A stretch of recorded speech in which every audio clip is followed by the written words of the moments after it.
집 주인에게서 전화가 왔습니다. 여보세요? 거기 세입자분이죠? 말끝이 이미 예의가 없었어요. 한숨 섞인 소리가 먼저 들렸죠.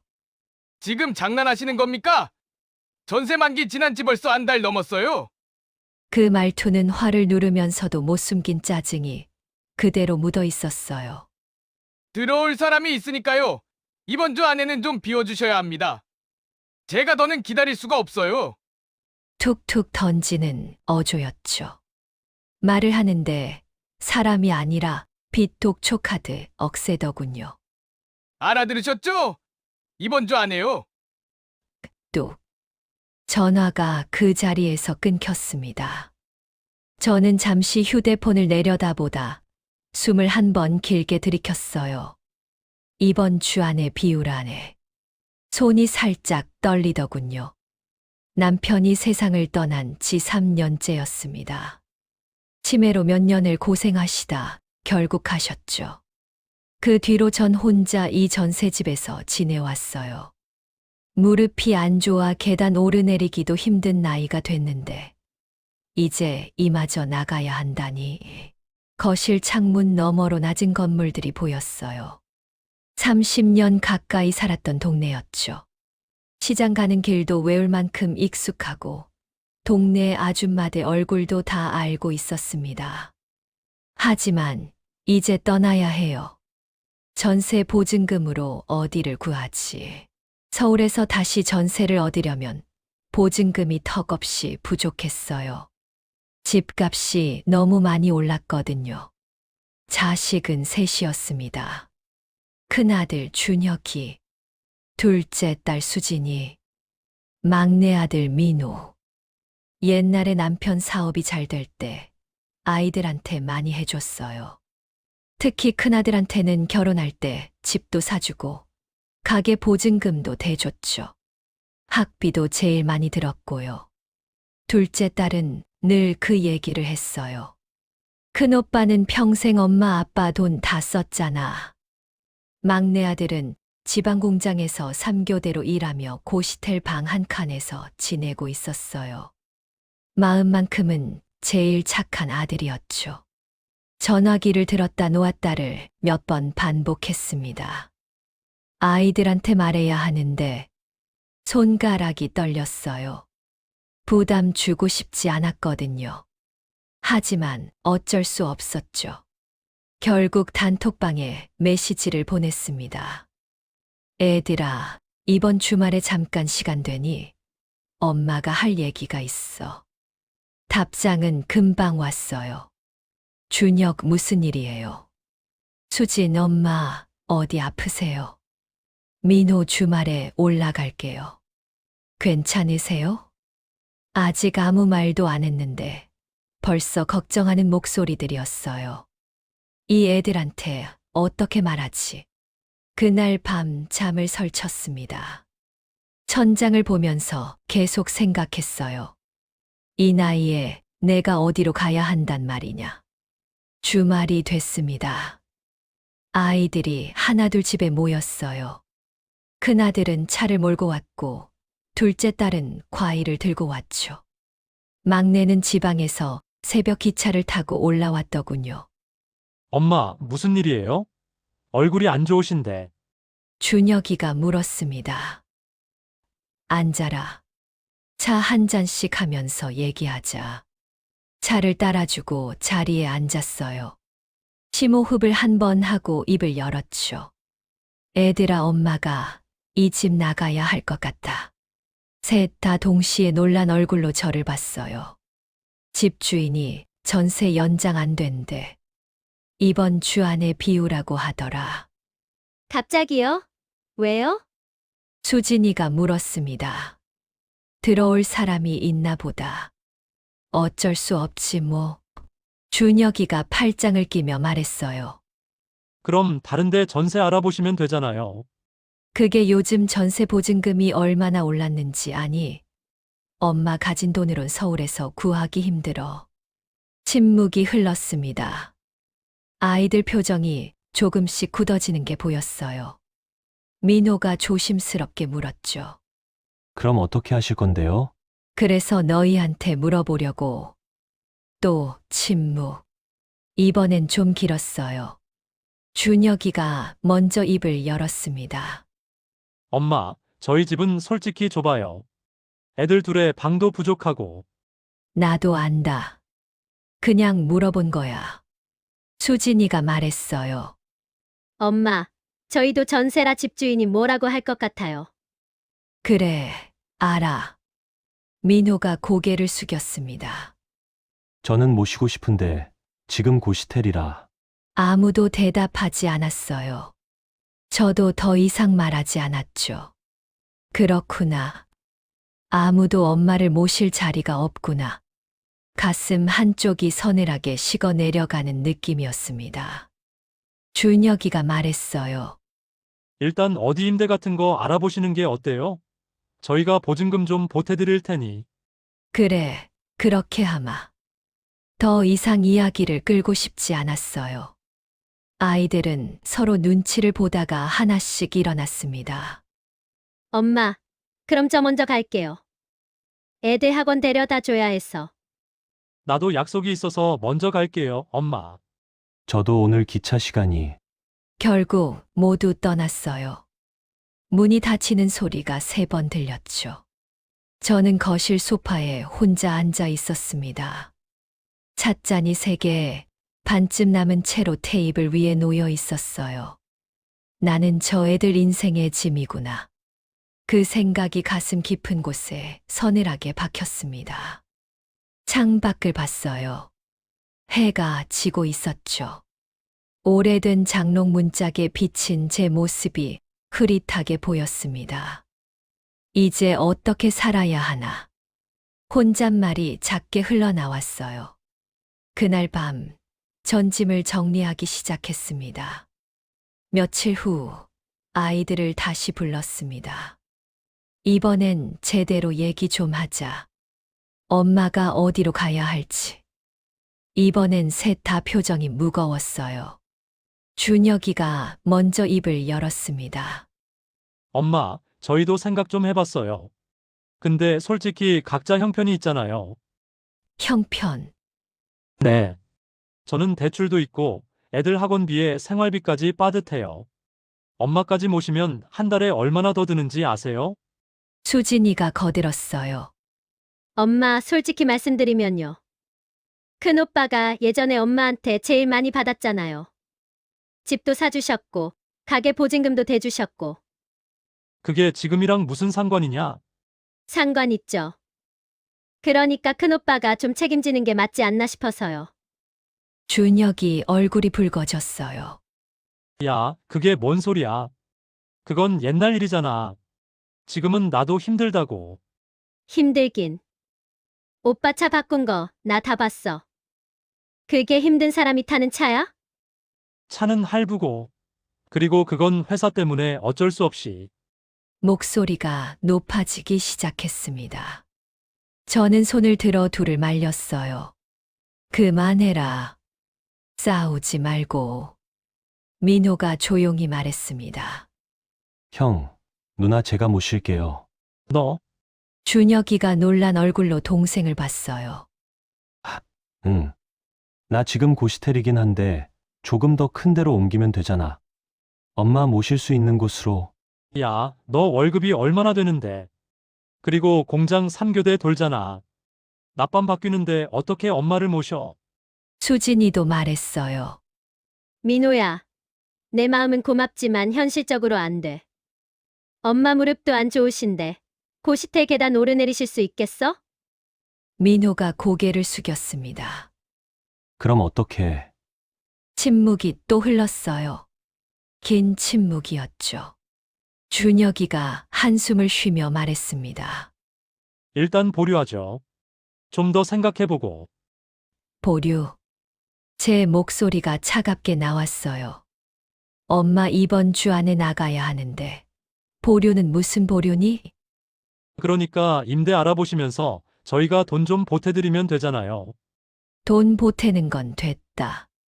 그냥 너희 중 한 명이라도 엄마랑 같이 살 생각이 있는지만 물어보는 거야. 아무도 대답하지 않았습니다. 저는 새 아이의 얼굴을 천천히 봤어요. 준혁이는 눈을 피했고 수진이는 손톱을 뜯고 있었죠. 민호만 저를 바라보고 있었지만 표정이 괴로워 보였습니다. 알았다. 제가 먼저 일어났어요. 너희도 각자 살 길이 있겠지. 엄마가 알아서 할게. 엄마, 민호가 불렀지만 저는 대답하지 않았습니다. 부엌으로 가서 설거지를 시작했어요.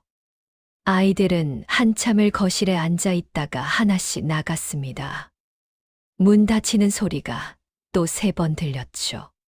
설거지를 마치고 손을 닦았습니다. 수건이 축축하게 젖어 있었어요. 거울에 비친 제 얼굴을 봤습니다. 주름이 깊어진 얼굴, 흰 머리가 늘어난 머리. 이 나이까지 이렇게 살았는데 말끝이 흐려졌어요. 소파에 앉아 천장을 바라봤습니다. 저 애들한테 난 그냥 짐이구나. 같은 생각이 또 밀려왔어요. 하지만 이번엔 조금 달랐습니다. 그래. 버려야 하는 짐이면 내가 먼저 정리하면 되지. 손에 힘을 주고 일어났어요. 짐 정리나 하자. 그날부터 본격적으로 집을 정리하기 시작했습니다. 30년 가까이 살았던 집이라 물건이 많았어요. 낡은 옷가지들, 오래된 그릇들, 아이들 어렸을 때 쓰던 물건들. 하나씩 꺼내서 버릴 건 버리고 남길 건 박스에 담았죠. 이틀째 되던 날이었습니다. 안방 장롱을 정리하던 중이었어요. 제일 아래 서랍을 열었습니다. 오래된 이불 사이로 노란 봉투 하나가 구겨진 채로 나왔어요. 이게 뭐지? 봉투를 집어들었습니다. 먼지가 풀풀 날렸어요. 봉투를 열 자 종이 한 장이 들어 있었습니다. 사성전자. 종이 위에 적힌 이름이었어요. 아래쪽에는 작은 글씨들이 빼곡하게 적혀 있었죠. 액면가 5만 원. 천주. 발행일 1995년 7월 21일. 손이 떨렸습니다. 이게 그때 그 주식인가? 기억이 희미하게 떠올랐어요. 30년 전쯤 남편이 사업하던 시절이었습니다. 어느 날 퇴근해서 돌아오더니 말했었죠. 여보, 주식 좀 샀어. 요즘 남들 다 산다더라고. 주식. 그게 뭔데? 회사 주식이야. 나중에 오르면 돈 벌 수도 있대. 얼마나 샀는데? 5천만 원 정도. 장롱에 넣어뒀으니까 나중에 필요하면 찾아봐. 그게 마지막이었어요. 그 뒤로 남편은 주식 얘기를 다시 한 적이 없었고, 저도 까맣게 잊고 있었죠. 몇 년 후 사업이 기울기 시작했고, 남편은 치매에 걸렸습니다. 그리고 3년 전 세상을 떠났어요. 이 종이의 존재조차 몰랐던 겁니다. 사성전자. 이름을 중얼거렸습니다. 이게 진짜 주식이 맞나? 지금도 가치가 있는 걸까? 그날 밤 침대에 누워 휴대폰을 꺼냈어요. 검색창에 사성전자라고 쳤습니다. 화면에 숫자들이 주르륵 떴어요. 주가, 시가총액, 등락률 낯선 단어들 뿐이었죠. 숫자만 봐도 머리가 어지러웠습니다. 도대체 얼마인 거야? 결국 핸드폰을 내려놓았어요. 천장을 보며 생각했습니다. 이게 진짜라면 대체 얼마나 되는 걸까? 잠이 오지 않았어요. 새벽까지 뒤척이다 겨우 잠들었죠. 꿈속에서 남편이 나타났습니다. 여보, 장롱 잘 봐. 거기 내가 살 만큼은 있어. 그 목소리가 또렷하게 들렸어요. 다음 날 아침 일찍 일어났습니다. 종이증권을 다시 꺼내서 찬찬히 봤어요. 낡고 구겨진 종이었지만 글씨는 선명했습니다. 사성전자 주식회사. 보통주 1000주. 액면가 5만 원. 종이 모서리에는 도장이 찍혀 있었고 아래쪽에는 발행 번호가 적혀 있었어요. 이걸 어디 가져가야 하지? 한참을 고민하다 동네 은행에 전화를 걸었습니다. 여보세요. 거기 주식 관련 업무도 보나요? 주식이요? 증권사로 가셔야 해요. 저희는 예금만. 아, 그렇군요. 감사합니다. 전화를 끊고 다시 검색했어요. 집 근처 증권사를 찾았습니다. 미래증권 지점. 버스로 30분 거리였어요. 옷을 갈아입고 나갔습니다. 노란 봉투를 가방 깊숙이 넣었죠. 가슴이 두근거렸어요. 버스에 앉아 창밖을 보면서 생각했습니다. 만약 이게 정말 가치가 있다면 상상이 안 됐어요. 30년 전 5천만 원이 지금은 얼마가 됐을까? 1억, 2억? 그 정도만 돼도 전셋집 하나는 구할 수 있을 것 같았어요. 증권사 건물 앞에 도착했습니다. 유리문 너머로 사람들이 보였어요.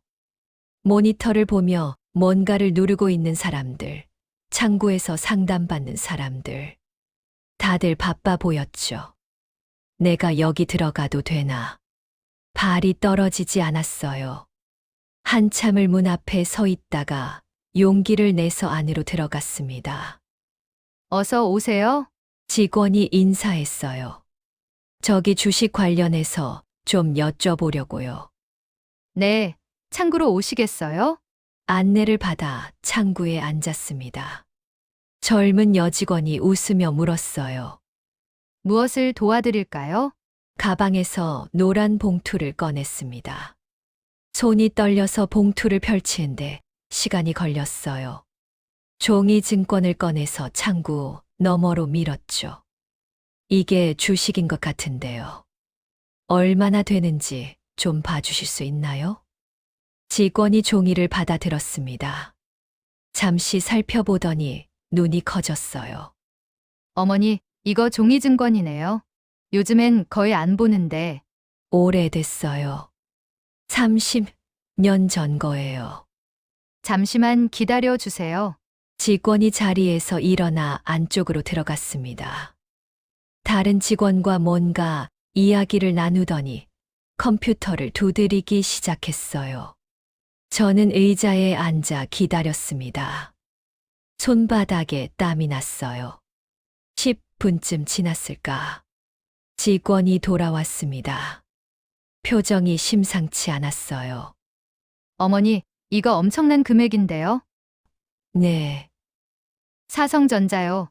지금은 굉장히 큰 회사가 됐어요. 그동안 주식 액면 분할이 여러 번 있었고, 직원이 모니터를 돌려서 보여줬습니다. 화면에 숫자들이 빼곡하게 떠 있었어요. 원래 1000 주셨는데 30년 동안 액면 분할이 50배 진행됐어요. 50배요? 네. 그래서 지금은 5만 주가 됐습니다.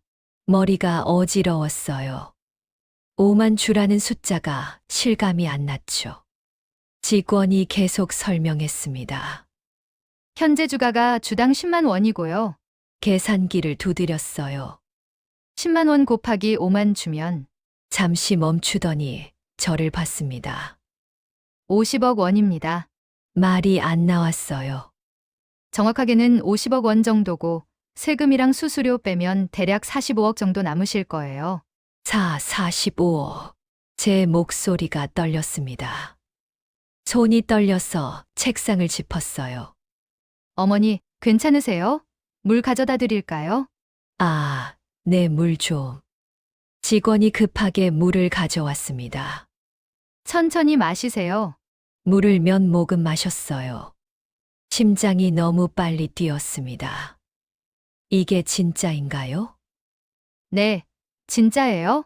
여기 거래 내역 보시면 배당금도 계속 쌓여 있어요. 화면을 가리키며 설명했죠. 이 종이증권을 전자등록하시면 바로 계좌로 주식이 들어와요. 그럼 팔 수도 있고요? 당연하죠. 원하시면 언제든 가능해요.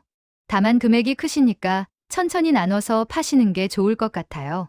머리가 하얘졌습니다. 45억. 평생 한 번도 상상해 본 적 없는 돈이었어요. 어머니, 혹시 오늘 전자등록 하실 건가요? 아니요. 생각 좀 해볼게요. 네. 그러세요? 급하신 거 아니시면 천천히 결정하셔도 돼요. 이 종이증권은 정말 소중하게 보관하시고요. 종이를 다시 봉투에 넣었습니다. 가방에 조심스럽게 넣었어요. 감사합니다. 천만에요. 필요하시면 언제든 오세요. 증권사를 나왔습니다. 다리에 힘이 안 들어갔어요. 비틀거리며 근처 공원 벤치까지 걸어갔습니다. 주저앉듯 앉았죠. 가방을 무릎 위에 올려놓고 한참을 그렇게 앉아 있었습니다. 사람들이 지나갔지만 아무것도 보이지 않았어요. 45억. 그 숫자만 계속 머릿속을 맴돌았습니다. 이걸 그 사람은 왜 말도 안 하고. 남편 얼굴이 떠올랐어요. 사업이 기울기 시작하던 그 무렵. 밤늦게 돌아와서 혼자 소주잔을 기울이던 뒷모습. 어느 날 제 손을 잡으며 했던 말. 당신, 나 없어도 애들하고 굶지 않을 만큼은 남겨둘게. 그때는 무슨 소리인지 몰랐어요. 그냥 술 취한 사람 빈말인 줄만 알았죠. 하지만 진짜였습니다. 남편은 정말로 남겨뒀던 거예요. 장롱 깊은 곳에 종이 한 장으로 눈물이 주르르 흘러내렸습니다. 주체할 수 없이 계속 흘러내렸어요. 당신 왜 말을 안 했어? 왜 혼자 다 알고 있었어? 혼잣말이 새어 나왔습니다. 침에 걸려서 말도 못하고 그렇게 혼자 갔잖아. 손으로 얼굴을 가렸어요. 한참을 그렇게 울었습니다. 벤치에 앉아서 지나가는 사람들 사이에서. 울음이 잦아들고 나서야 고개를 들었어요. 가방을 꼭 안았습니다. 이제 어떻게 하지? 아이들 얼굴이 떠올랐어요. 며칠 전 거실에 모여 앉아서 서로 미루던 모습. 엄마 모시기 힘들다던 말들. 가슴이 아팠습니다. 하지만 동시에 차가운 무언가가 단단하게 자리 잡았어요. 이 돈이 있다는 걸 애들한테 말해야 하나. 곰곰이 생각했습니다. 말하면 어떻게 될까? 아마 태도가 완전히 달라지겠죠. 갑자기 모시겠다고 난리일 거예요. 그게 진심일까? 고개를 저었습니다. 아니야. 진심이 아니야. 돈 때문에 달라지는 마음. 그건 진짜가 아니었어요. 아직은 말하지 말자. 결심이 섰습니다. 먼저 애들이 어떻게 하는지 끝까지 보자. 나를 사람으로 볼 건지, 짐으로 볼 건지. 벤치에서 일어났습니다. 가방을 어깨에 메고 버스 정류장으로 걸어갔어요. 하늘을 올려다봤습니다. 구름 한 점 없이 맑은 하늘이었죠. 당신 고마워요. 이런 걸 남겨줬어서. 마음속으로 남편에게 말했습니다. 이제 제대로 계산 좀 해보겠어요.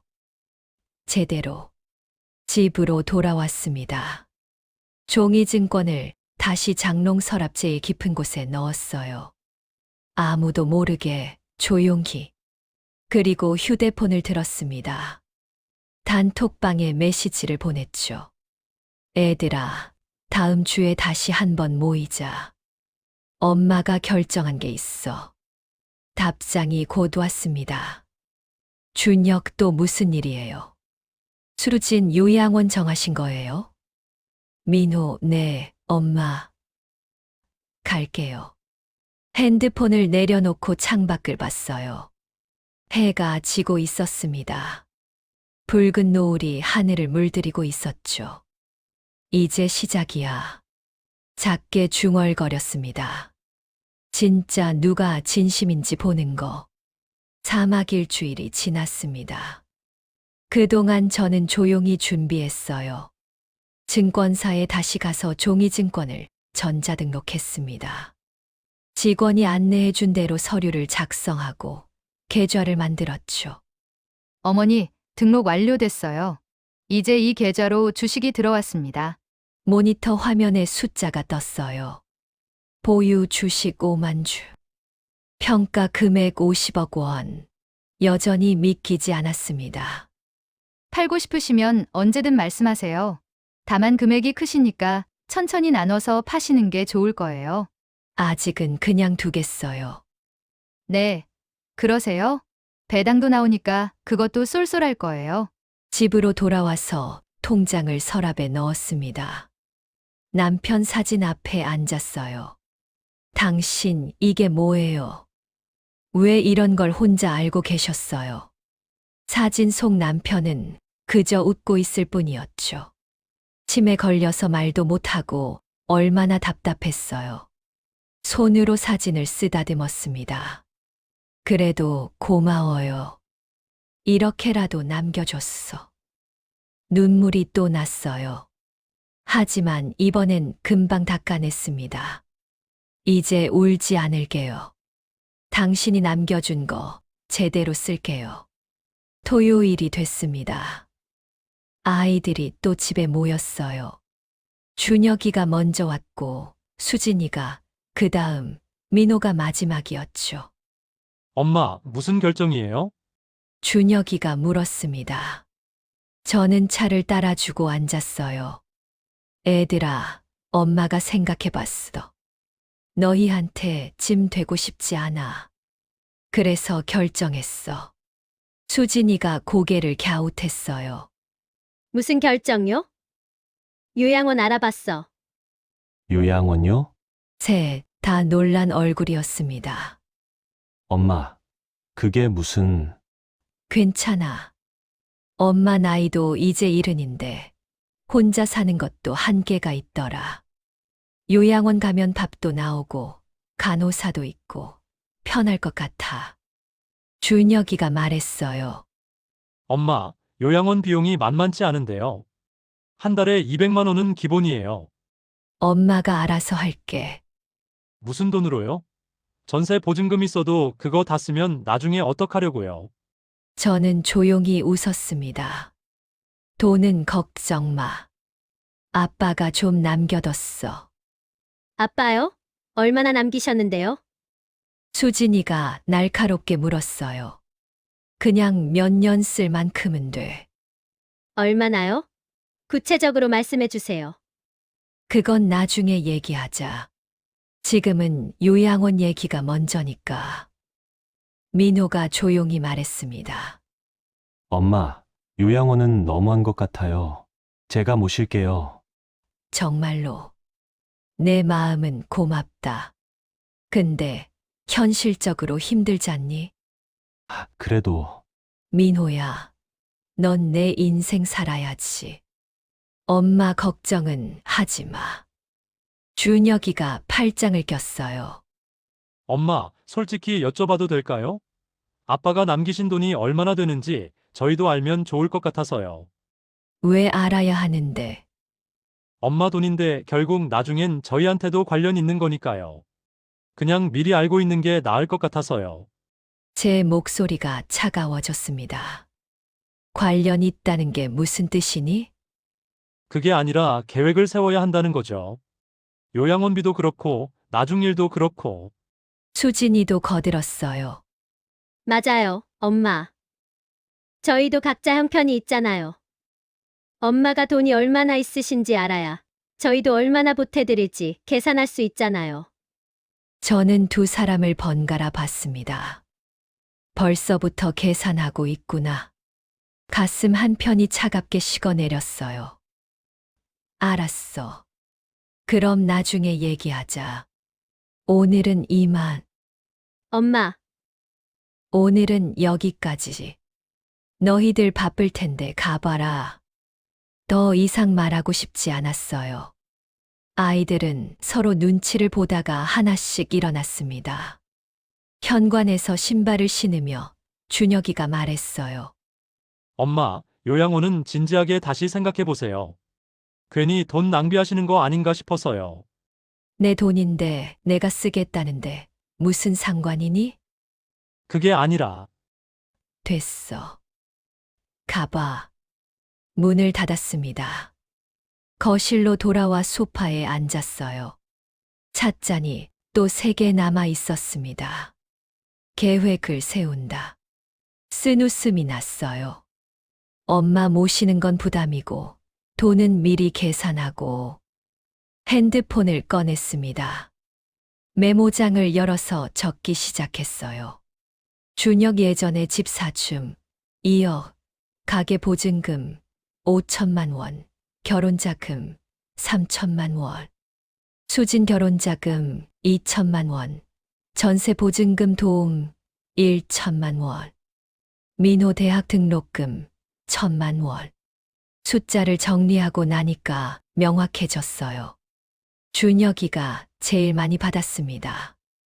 수진이는 중간, 민호는 제일 적었죠. 이제 갚을 차례구나. 다음 날 법무사 사무실을 찾았습니다. 유언장을 작성하고 싶어요. 네, 어떻게 하시겠어요? 제 생각을 차근차근 설명했습니다. 법무사가 고개를 끄덕이며 받아 적었어요. 이렇게 하시면 새 자녀분이 받는 몫이 많이 다른데 괜찮으세요?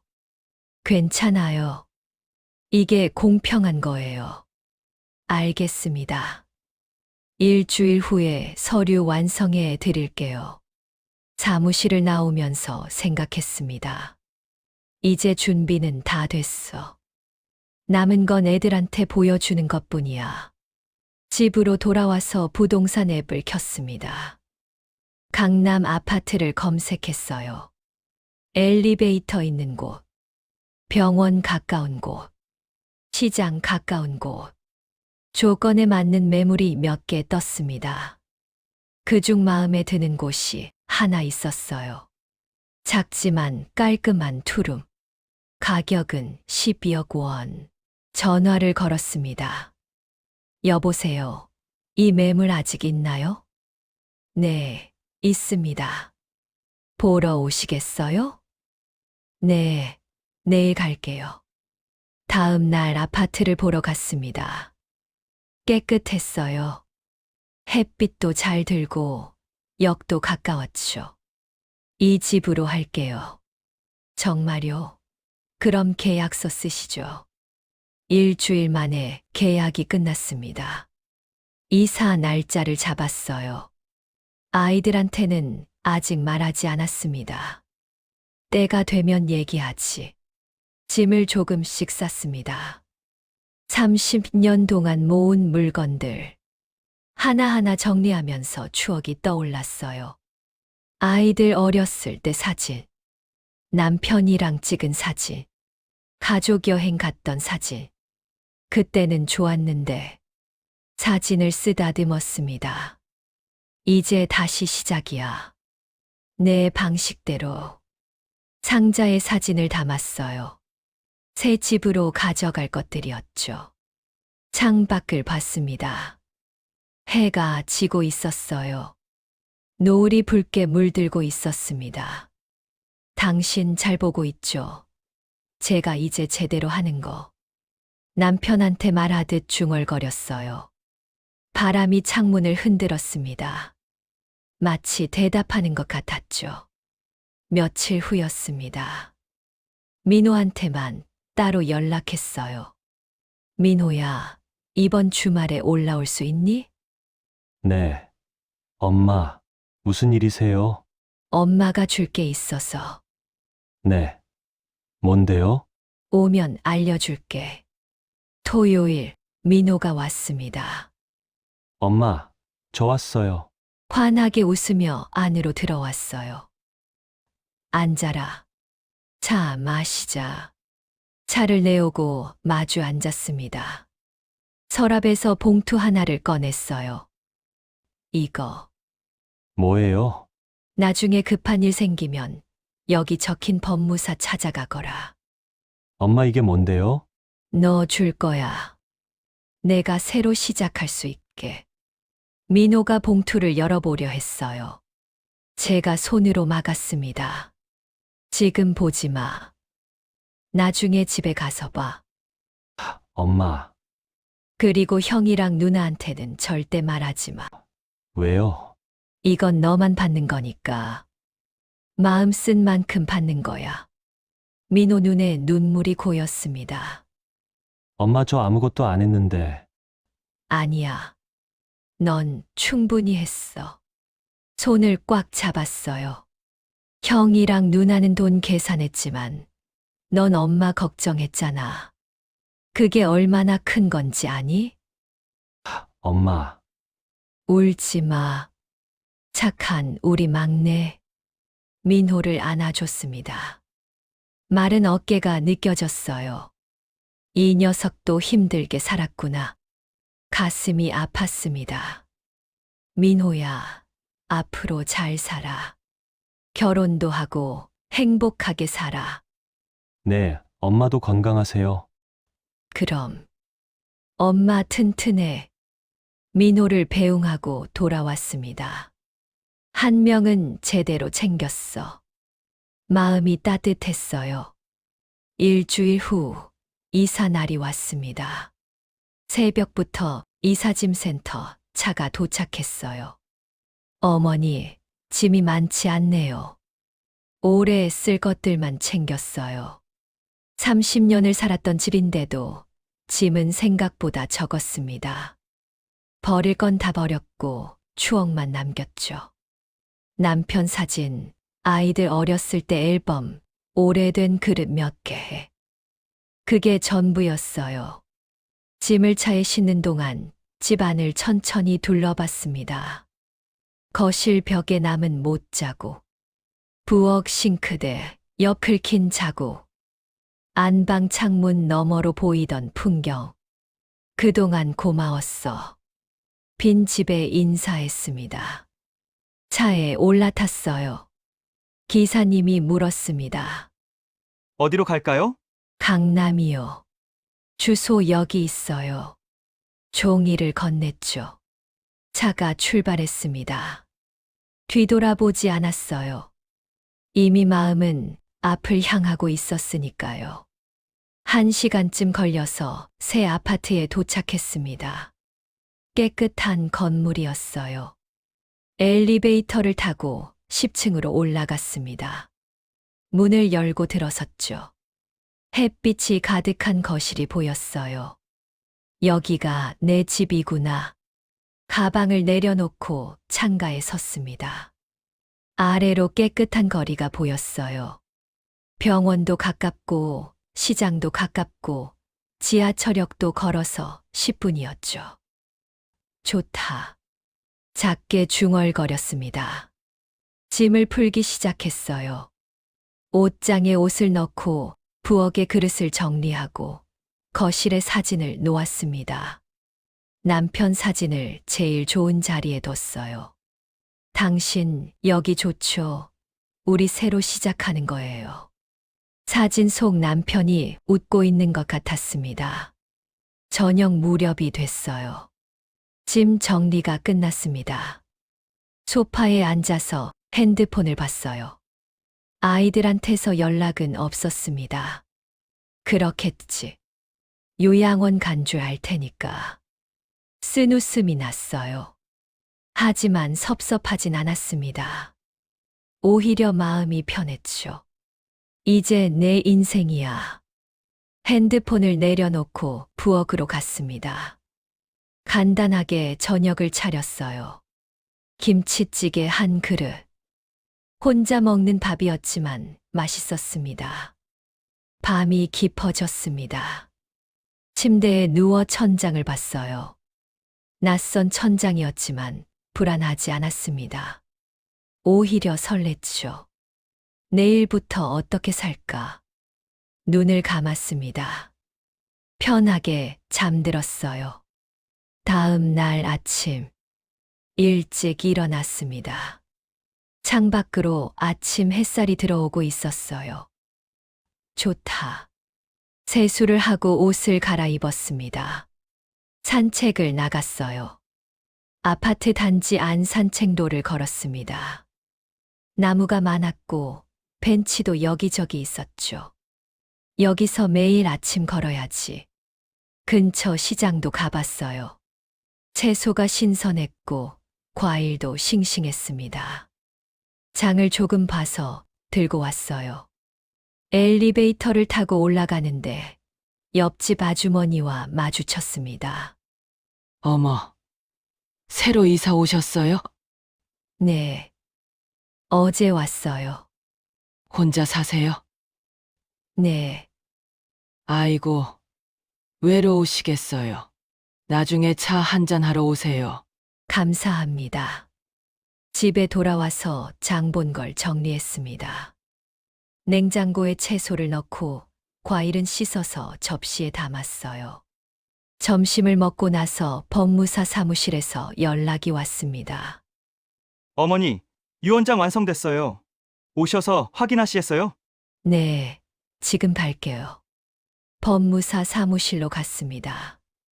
서류를 펼쳐서 읽어봤어요. 강남 아파트 및 노후 생활비 본인 명예 유지. 막내 아들 민호 결혼자금 및 생활 및 1015억.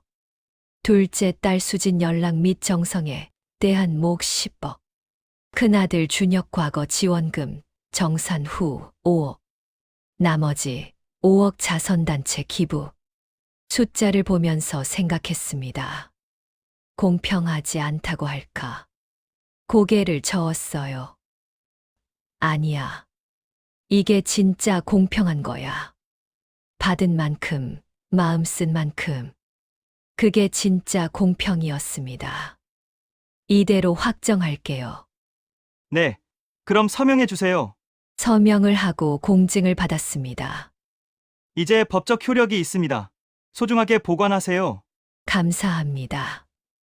봉투에 넣어서 집으로 가져왔어요. 서랍 제일 깊은 곳에 넣어뒀죠. 이제 준비는 다 됐어. 남은 건 아이들한테 보여주는 것뿐이었습니다. 하지만 아직은 아니었어요. 조금 더 기다리자. 때가 되면 그때 보여주지. 며칠이 지났습니다. 핸드폰이 울렸어요. 준혁이한테서 온 전화였습니다. 여보세요? 엄마, 나 준혁이에요. 응. 왜? 요양원 어때요? 괜찮으세요? 괜찮아. 다행이다. 혹시 불편한 거 있으면 말씀하세요. 알았어. 그리고 엄마 혹시 아빠가 남기신 돈은 어떻게 하실 생각이세요? 역시나였습니다. 돈 얘기였어요. 왜? 아니, 나중에 혹시라도 문제가 생기면 안 되니까요. 미리 정리해 두시는 게 저희도 마음 편할 것 같아서요. 엄마가 알아서 할게. 바쁘다, 끊을게. 아, 네, 알겠습니다. 전화를 끊었습니다. 한숨이 나왔어요. 끝까지 돈 얘기구나. 수진이한테서도 비슷한 내용의 문자가 왔습니다. 엄마, 요양원비 얼마나 드는지 알려주세요. 저희도 조금씩 보태드릴게요. 그래야 저희도 계산이 되니까요. 답장을 보냈습니다. 괜찮아. 엄마가 알아서 할게. 핸드폰을 내려놓고 소파에 앉았습니다. 이제 확실히 보이네. 누가 진심이고 누가 계산인지. 민호만 엄마 걱정을 했고 준혁이랑 수진이는 돈 걱정을 했어요. 이제 알았으니 됐어. 창밖을 봤습니다. 새들이 날아가고 있었어요. 자유롭게, 가볍게. 나도 이제 자유로워지는 거야. 핸드폰을 다시 들었습니다. 민호한테 전화를 걸었어요. 여보세요. 엄마. 민호야, 엄마야. 네. 엄마. 어떻게 지내세요? 응, 잘 지내. 너는? 저도 괜찮아요. 요즘 야근이 좀 많긴 한데 괜찮아요. 몸 조심해라. 근데 엄마, 요양원은 어때요? 혹시 불편하신 건 없으세요? 잠시 망설였습니다. 말해야 하나. 하지만 아직은 아니었어요. 응, 괜찮아. 걱정 마. 정말요? 밥은 잘 드시고 계세요? 그럼. 잘 먹고 있어. 거짓말이었지만 민호를 안심시키고 싶었습니다. 그래도 다음 주말에 한번 올라갈게요. 오랜만에 얼굴 보고 싶어요. 그래. 오면 맛있는 거 해줄게. 네, 기대할게요. 전화를 끊고 미소 지었어요. 착한 녀석. 창가에 앉았습니다. 남편이 좋아하던 화분에 물을 줬어요. 당신 잘 보고 계시죠? 사진 속 남편이 웃고 있었습니다. 그래. 잘 보고 있어. 그 목소리가 들리는 것 같았어요. 해가 지고 있었습니다. 붉은 노을이 하늘을 물들이고 있었죠. 이제 곧이야. 애들한테 다 보여주는 거. 작게 중얼거렸습니다. 준비는 다 됐어. 이제 때를 기다리는 것뿐이야. 한 달이 지났습니다. 새 아파트에서의 생활이 익숙해졌어요. 매일 아침 산책하고 시장 가서 장 보고 옆집 아주머니랑 차 마시며 수다 떨었죠. 혼자였지만 외롭지 않았습니다. 오히려 편했어요. 어느 날 오후였습니다. 핸드폰을 들고 단톡방에 메시지를 보냈어요. 애들아, 이번 주말에 엄마 보러 와. 보여줄 게 있어. 답장이 곧 왔습니다. 준혁 요양원이요? 수진 무슨 일이에요? 민호, 네, 엄마. 갈게요. 요양원 아니야. 엄마 집으로 와. 주소 보낼게. 주소를 보냈습니다. 준혁 강남이요. 엄마 무슨 일이세요? 오면 알아. 토요일 오후 2시. 토요일이 됐습니다. 아침부터 집을 정리했어요. 거실 테이블을 닦고 차 준비를 하고 서류철을 꺼내서 테이블 위에 놓았습니다. 종이증권 사본, 통장 사본, 유언장 사본, 모든 게 정리돼 있었어요. 오후 2시. 초인종이 울렸습니다. 문을 열었어요. 준혁이와 수진이, 민호가 함께 서 있었습니다. 어서 와라.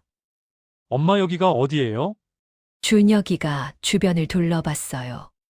현관부터 고급스러웠죠. 엄마 집이야. 들어와. 셋은 어리둥절한 얼굴로 들어왔습니다. 신발을 벗고 거실로 들어서는 순간 멈칫했어요. 넓은 거실, 깨끗한 주방, 큰 창문 너머로 보이는 강남 풍경. 엄마, 여기 강남인데요? 이게 어떻게? 수진이가 놀란 목소리로 물었습니다. 앉아라. 차 한 잔씩 하면서 얘기하자. 소파에 앉혔습니다. 차를 따라줬어요. 준혁이가 불안한 표정으로 물었습니다. 엄마, 요양원 안 가신 거예요? 응. 안 갔어. 그럼 여기는? 엄마가 산 집이야. 네. 셋 다 눈이 커졌어요. 집을 사셨다고요? 무슨 돈으로요? 제가 테이블 위 서류철을 밀어줬습니다. 이걸 봐. 준혁이가 서류철을 열었어요. 첫 장에 종이증권 사본이 있었습니다. 이게 뭐예요? 아빠가 30년 전에 장롱에 넣어둔 주식이야. 다음 장을 넘겼습니다. 증권사 설명 자료가 나왔어요. 원래 수량 1000주, 액면 분할 50배, 현재 수량 5만 주, 주당 가격 10만 원. 수진이가 떨리는 손으로 계산하기 시작했어요. 10만 원 곱하기 5만 주면 입술이 떨렸습니다. 50억. 다음 장을 넘겼습니다. 증권 계좌 사본이 나왔어요. 평가 금액 50억 원. 준혁이 손이 떨렸습니다. 50억이요? 응. 세금 빼면 45억 정도 남아. 침묵이 흘렀습니다. 긴 침묵이었어요. 민호가 조용히 물었습니다. 엄마 그럼 그걸로 이 집을 그래. 12억 주고 샀어. 수진이가 떨리는 목소리로 물었습니다. 엄마 이런 거 왜 이제야 말씀하신 거예요? 제가 차분하게 대답했습니다. 너희가 나를 어디에 둘지 먼저 정하는 걸 보고 싶었어. 네. 나를 사람으로 둘 건지, 짐으로 둘 건지. 준혁이 얼굴이 하얗게 변했어요. 엄마 그게 기억나지? 너희가 뭐라고 했는지. 수진이가 고개를 숙였습니다. 너희는 엄마 모시는 게 부담이라고 했어. 서로 미루기 바빴지. 엄마, 돈 계산은 열심히 했더라. 나중에 저희한테도 관련 있는 거라고. 미리 알아야 계획을 세울 수 있다고. 준혁이가 자리에서 벌떡 일어났습니다. 무릎을 꿇었어요. 엄마 미안해요. 정말 미안해요. 수진이도 눈물을 흘리며 무릎을 꿇었습니다. 엄마 저희가 잘못했어요. 정말 잘못했어요. 민호는 그 자리에 그냥 앉아서 고개를 숙이고 있었어요. 저는 두 사람을 내려다봤습니다. 손을 잡아 올리지 않았어요. 일어나, 엄마, 일어나라고. 둘이 천천히 일어났습니다. 저는 서류철 마지막 장을 펼쳤어요. 유언장 사본이었습니다. 이것도 봐. 준혁이가 받아서 읽기 시작했어요. 읽어 내려가다가 표정이 굳었습니다. 수진이가 옆에서 같이 봤어요. 강남 아파트 및 노후 생활비 본인 명의. 막내 아들 민호 15억. 둘째 딸 수진 10억. 큰아들 준혁 5억. 나머지 5억 자선단체 기부. 수진이가 떨리는 목소리로 물었습니다. 왜 이렇게 다른 거예요? 받은 만큼, 마음 쓴 만큼이야. 준혁이 얼굴이 붉어졌어요. 그럼 저는 제일 적게 받는 거예요? 예전에 집 사줬잖아. 2억. 가게 보증금 5천. 결혼자금 3천. 다 계산했어. 그건 옛날 일인데. 옛날 일이라고. 그럼 엄마 돈 미리 계산하는 건 괜찮고. 준혁이가 말문이 막혔습니다. 수진이가 조심스럽게 물었어요. 엄마 그럼 민호는요? 민호는 마음 썼으니까. 제일 많이 줘야지. 민호가 깜짝 놀라서 고개를 들었습니다. 엄마 저는 그런 거 몰랐어요. 알아. 너 주려고 미리 준비한 거야. 민호 눈에 눈물이 고였어요. 준혁이가 주저앉았습니다. 소파에 털썩 앉아서 고개를 숙였어요. 제가 잘못했습니다. 정말로요. 수진이도 울먹였습니다. 엄마 저희가 너무 가볍게 생각했어요. 돈만 계산하고 엄마 마음은 생각 안 하고. 저는 두 사람을 번갈아 봤습니다. 이제라도 알았으면 됐어. 차를 한 모금 마셨어요. 부모 마음이라고 항상 공평해야 하는 건 아니야. 대접은 받아 마땅한 사람이 받는 거야. 준혁이가 고개를 들었습니다. 엄마 그래도 기회를 주세요. 제가 잘할게요. 정말로요. 지금 와서 네 제발요. 이제라도 잘할게요. 저는 한숨을 쉬었습니다. 늦었어. 이미 다 정해졌어. 엄마, 서류는 법무사한테 맡겨뒀어. 엄마 무슨 일 생기면 자동으로 집행돼. 수진이가 울음을 터뜨렸습니다. 엄마 죄송해요. 정말 죄송해요. 준혁이도 고개를 푹 숙인 채 아무 말도 하지 못했어요. 민호가 조용히 말했습니다. 엄마, 저는 형이랑 누나한테 나눠줄게요. 제가 그렇게 많이 받을 자격이. 안 돼. 제가 단호하게 말했어요. 이건 내가 받을 몫이야. 마음 쓴 만큼 받는 거야. 형이나 누나한테 주면 안 돼. 민호야, 내가 착하다고 손해볼 필요는 없어. 받을 건 받아야지. 민호가 고개를 숙였습니다. 거실이 조용해졌습니다. 저는 창밖을 봤어요. 해가 지고 있었습니다. 이제 그만 가봐. 엄마 피곤해. 엄마, 가라고.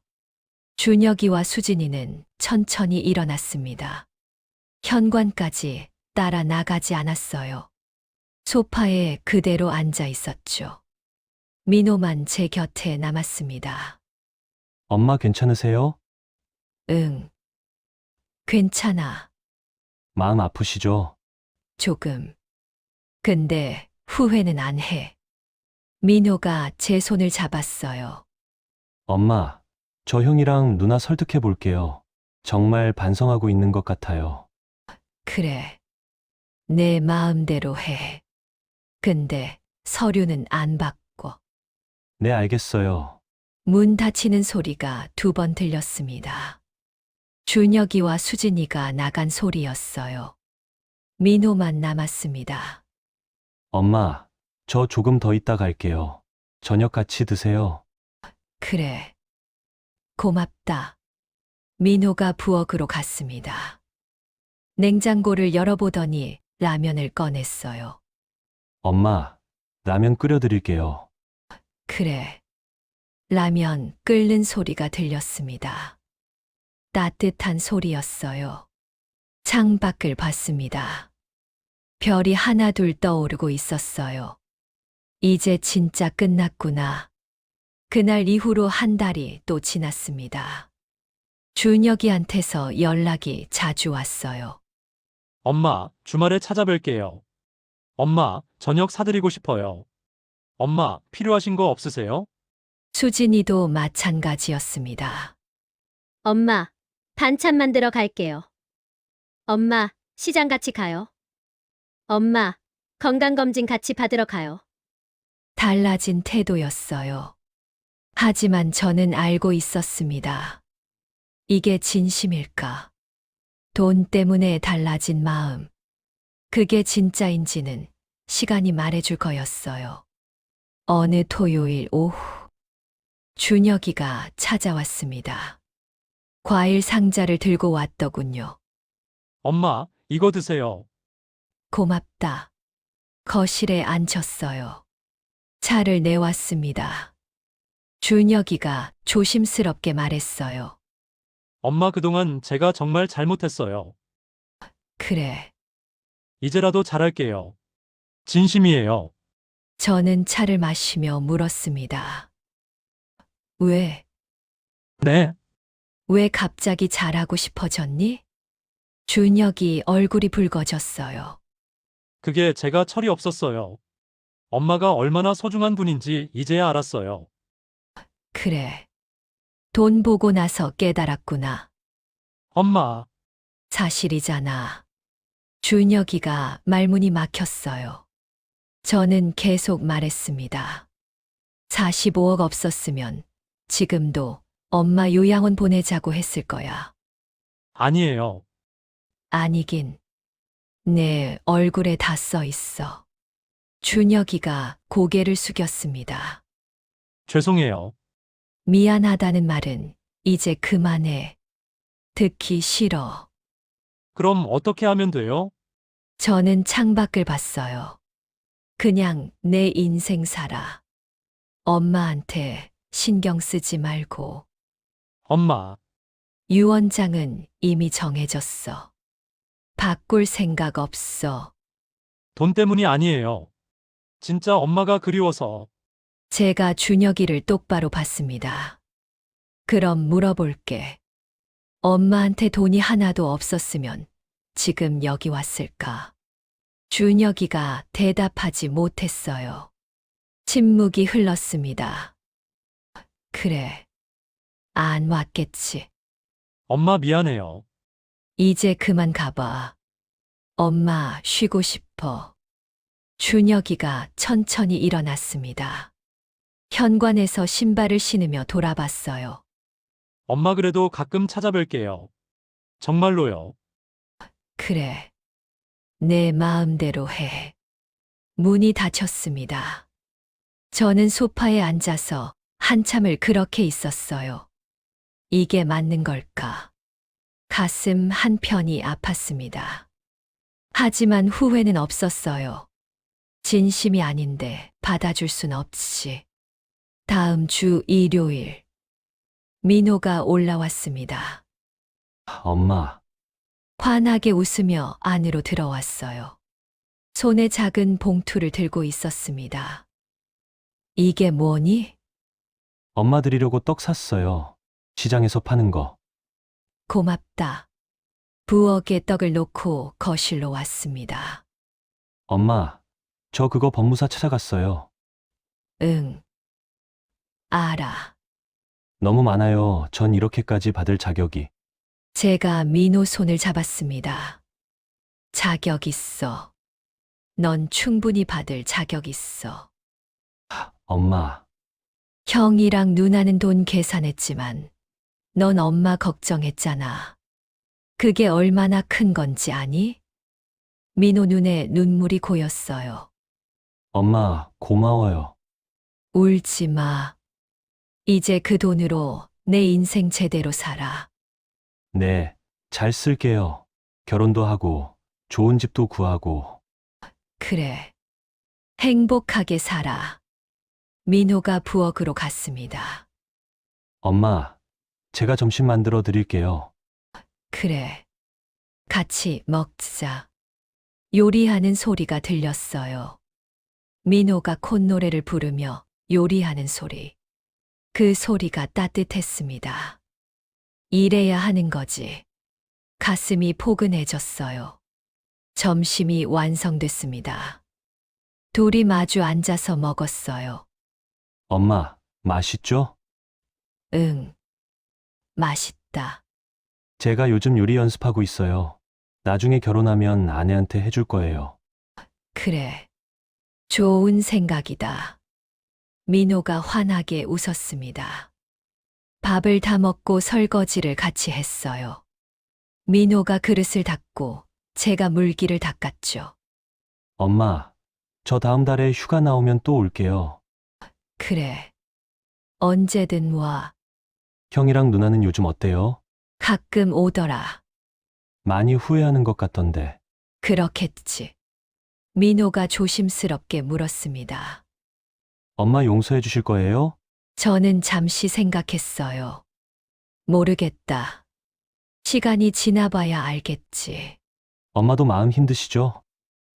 응. 힘들어. 그래도 가족인데. 저는 민호를 봤습니다. 민호야, 가족이라고 다 똑같은 건 아니야. 네. 진심으로 대하는 사람이 진짜 가족이야. 피가 섞였다고 다 가족은 아니지. 민호가 고개를 끄덕였어요. 알겠어요. 엄마, 저녁이 됐습니다. 민호를 역까지 배웅했어요. 조심히 가. 네. 엄마, 건강하세요. 손을 흔들며 사라지는 민호를 봤습니다. 착한 녀석. 집으로 돌아왔어요. 거실이 조용했습니다. 하지만 따뜻했어요. 민호가 남기고 간 온기가 아직 남아 있었죠. 창가에 앉았습니다. 남편이 좋아하던 화분에 물을 줬어요. 당신 제가 잘하고 있는 거 맞죠? 사진 속 남편이 웃고 있었습니다. 그래, 잘하고 있어. 그 목소리가 들리는 것 같았어요. 석 달이 지났습니다. 준혁이와 수진이는 여전히 가끔 찾아왔어요. 조금씩 달라지는 게 보였습니다. 돈 얘기는 안 했고, 그냥 엄마 걱정만 했어요. 엄마, 감기 조심하세요. 엄마, 이거 드시면 건강에 좋대요. 진심인지 연기인지는 아직 모르겠었습니다. 하지만 조금씩 마음이 열리고 있었어요. 시간이 지나면 알겠지. 어느 날 저녁, 혼자 창가에 앉아 차를 마시고 있었습니다. 노을이 지고 있었어요. 붉게 물든 하늘이 아름다웠죠. 여기서 사는 게 참 좋네. 혼잣말이 흘러나왔습니다. 남편 사진을 봤어요. 당신 덕분이에요. 이렇게 편하게 살 수 있는 거. 사진을 쓰다듬었습니다. 고마워요. 장롱에 그걸 남겨줬어.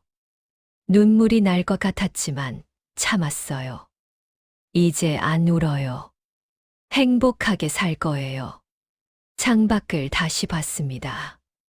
별이 하나둘 떠오르고 있었어요. 장롱 속 종이 한 장이 바꾼 건 돈이 아니라 내 마음의 자리였구나. 바람이 창문을 흔들었습니다. 남편이 대답하는 것 같았어요. 그래, 맞아. 잘했어. 저는 미소 지었습니다. 오랜만에 진심으로 웃었어요. 이제라도 알게 됐으니 늦은 건 아니겠지. 차를 마저 마셨습니다. 따뜻한 차가 목을 타고 내려갔어요. 내 남은 생은 정말 내 편인 사람들과 내가 선택한 자리에서 살 거야. 그렇게 다짐했습니다. 새로운 시작이었어요. 늦었지만 진짜 제 인생이었죠. 핸드폰을 꺼냈습니다. 민호한테 문자를 보냈어요. 민호야, 다음 주말에 올라와. 엄마가 맛있는 거 해줄게. 곧 답장이 왔습니다. 네, 엄마, 꼭 갈게요. 사랑해요. 웃음이 났어요. 나도 사랑한다. 우리 막내. 작게 중얼거렸습니다. 밤이 깊어졌습니다. 하지만 외롭지 않았어요. 창밖 별빛이 함께하고 있었고, 남편 사진이 옆에 있었고, 민호 문자가 핸드폰에 남아 있었죠. 그걸로 충분했습니다. 눈을 감았어요. 편안한 마음으로 잠들 수 있을 것 같았습니다. 당신 잘 자요. 나도 잘 자. 남편한테 인사했습니다. 바람이 한 번 더 창문을 스쳤어요. 잘 자. 당신도. 그 목소리가 들리는 것 같았습니다. 저는 미소 지으며 침대로 걸어갔어요. 새로운 하루가 또 시작될 거였죠. 제가 선택한 제 인생으로 1년이 지났습니다. 준혁이와 수진이는 꾸준히 찾아왔어요. 처음처럼 자주는 아니었지만 한 달에 한두 번씩은 왔습니다. 엄마, 오늘 날씨 좋은데 산책 같이 가요. 엄마, 건강검진 결과 나왔어요? 괜찮으세요? 예전과는 달라진 모습이었어요. 돈 얘기는 입 밖에 내지 않았고 유원장 얘기도 꺼내지 않았죠. 그냥 딸로, 아들로 왔습니다. 저는 여전히 조심스러웠어요. 완전히 믿지는 못했지만 조금씩 마음을 열고 있었죠. 시간이 더 지나면 알게 되겠지. 민호는 매달 한 번씩 올라왔습니다. 엄마, 저 여자친구 생겼어요. 정말 어떤 사람인데. 착하고 예뻐요. 나중에 데려올게요. 그래. 엄마가 맛있는 거 해줄게. 민호 얼굴이 행복해 보였어요. 15억 덕분인지 아니면 진짜 사랑인지. 궁금했지만 묻지 않았습니다. 민호가 행복하면 그걸로 충분했어요. 어느 봄날이었습니다. 민호가 여자친구를 데리고 왔어요. 엄마, 소개할게요. 제 여자친구 지은이에요. 안녕하세요, 어머님. 처음 뵙겠습니다. 어서 와. 민호한테 많이 들었어. 셋이 함께 식사를 했어요. 지은이는 조용하고 차분한 여자였습니다. 민호를 보는 눈빛이 따뜻했죠. 민호 오빠가 어머님 얘기 정말 많이 해요. 효자라고 들었어요. 효자는 무슨, 그냥 착한 아들이지. 아니에요. 저도 보면 알아요. 진짜 효자세요. 민호가 부끄러워하며 웃었어요. 식사를 마치고 지은이가 설거지를 도왔습니다. 어머님, 제가 할게요. 괜찮아. 같이 하자. 둘이 부엌에서 그릇을 닦으며 이야기를 나눴어요. 민호 오빠 잘 부탁드려요. 지은이가 조용히 말했습니다. 내가 부탁해야지. 우리 민호 좀 잘 챙겨줘. 네, 열심히 할게요. 너 돈 때문에 만나는 거 아니지? 갑자기 물었습니다. 지은이가 놀란 얼굴로 저를 봤어요. 네? 아니에요. 전 그런 거 몰랐어요. 민호가 돈 좀 있어. 그거 알고 있니? 아, 네. 오빠가 말씀하셨어요. 근데 저는 그거 상관없어요. 진짜. 네. 전 오빠가 좋아서 만나는 거예요. 지은이 눈을 똑바로 봤습니다. 진심인 것 같았어요. 그래. 믿을게. 감사합니다, 어머님. 거실로 돌아왔습니다. 민호가 물었어요. 엄마, 무슨 얘기 하셨어요? 아무것도. 그냥 지은이한테 너 잘 챙기라고 했어. 착한 여자 만났구나. 네. 저도 그렇게 생각해요. 민호가 행복해 보였습니다. 이 녀석 정말 잘 됐으면 좋겠다. 여름이 왔습니다. 준혁이한테서 전화가 왔어요. 엄마, 저 이번에 승진했어요.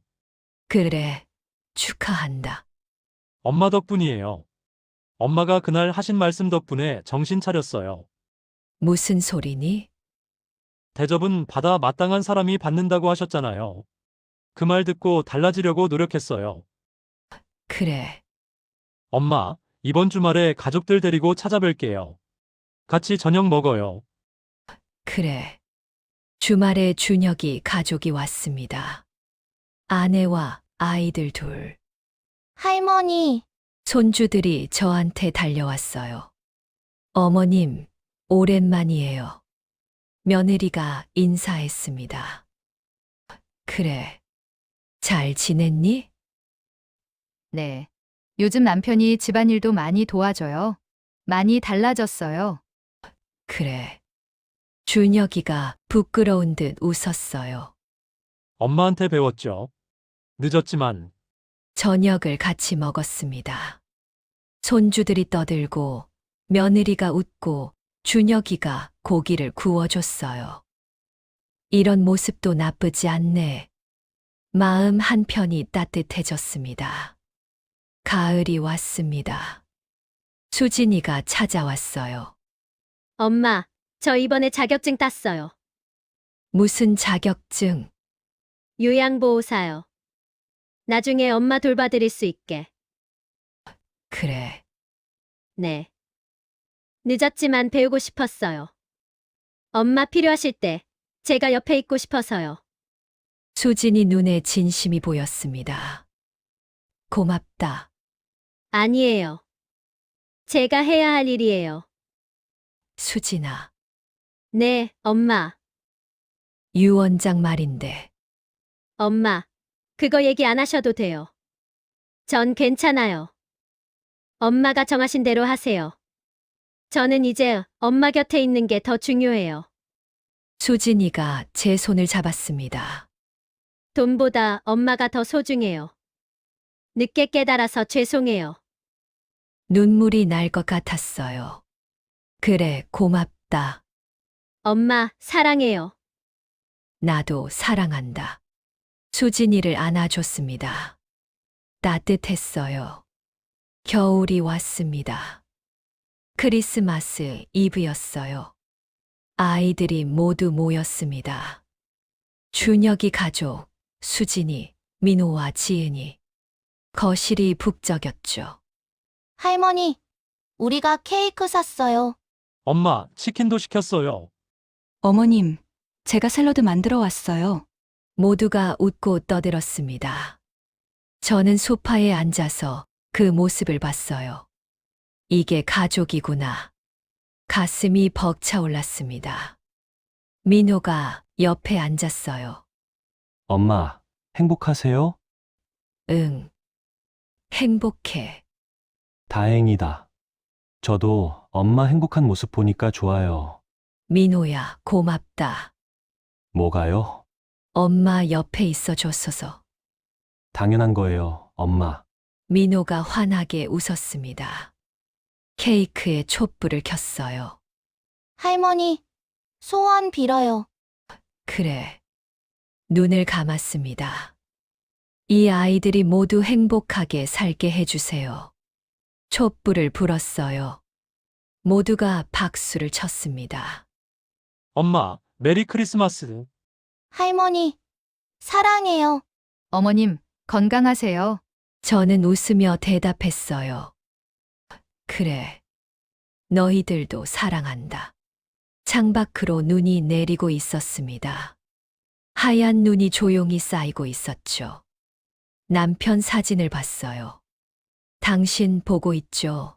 우리 애들 다 컸어요. 이제 괜찮아요. 사진 속 남편이 웃고 있었습니다. 그래, 잘했어. 수고했어. 그 목소리가 들리는 것 같았어요. 저는 미소 지었습니다. 진심으로 행복했어요. 대접은 스스로 만드는 것. 그걸 이제 확실히 알았습니다. 장롱 속 종이 한 장이 바꾼 건 돈이 아니라 제 마음의 자리였고, 그 자리에서 아이들도 변했습니다. 늦었지만 지금이라도 좋았어요. 함께 웃고, 함께 먹고, 함께 있는 이 순간. 그게 진짜 행복이었습니다. 안녕하세요. 사연스럽게입니다. 여러분, 이 이야기를 들으시면서 어떤 생각이 드셨나요? 어쩌면 우리 모두 누군가의 준혁이나 수진이는 아니었을까요? 바쁘다는 핑계로, 형편이 어렵다는 이유로 부모님을 뒤로 밀었던 순간들. 그 순간들이 쌓여서 결국 짐이라는 단어로 바뀌는 건 아닐까요? 이 이야기 속 어머니는 45억이라는 돈이 있었지만 사실 그 돈은 중요하지 않았습니다. 중요한 건 자식들이 자신을 어떻게 대하는지였죠. 돈이 있든 없든 부모님은 우리가 진심으로 대하는지 알고 계십니다. 전화 한 통, 방문 한 번, 그 속에 담긴 마음을 느끼시죠? 대접은 받아 마땅한 사람이 받는 것. 이 한 문장이 가슴에 오래 남네요. 오늘 이 영상을 보신 여러분, 부모님께 연락 한번 해보시는 건 어떨까요? 엄마, 잘 지내세요? 아빠, 보고 싶어요. 그 한마디가 어쩌면 45억보다 더 큰 선물일 수도 있습니다. 여러분, 오늘도 영상 봐주셔서 감사합니다. 다음에 또 좋은 이야기로 찾아뵙겠습니다.